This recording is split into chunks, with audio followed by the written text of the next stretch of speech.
Mas controlled at mas global ang aura ni Pia ngayon compared sa mga previous years niya sa Cannes. At higit sa lahat, may napansin pa kayong malaking pagbabago sa paraan ng pagdadala niya sa kanyang sarili this time?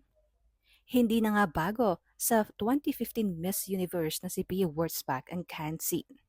Pero nitong recent appearance niya sa Amphar Gala Cannes 2026, marami ang nagsabing ibang level ang dating niya. Ito ay hindi lamang dahil sa gown, hindi lang rin dahil sa alahas na kanyang suot, kundi dahil sa presence. Sa event na ginanap sa isang iconic hotel sa France, isa si Pia sa mga celebrity guests sa prestigious Amphar Gala.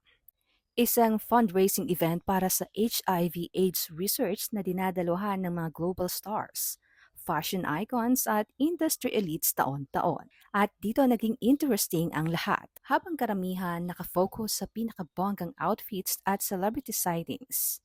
Si Pia, tahimik na nagbigay ng behind-the-scenes glimpse ng preparation niya bago ang gala.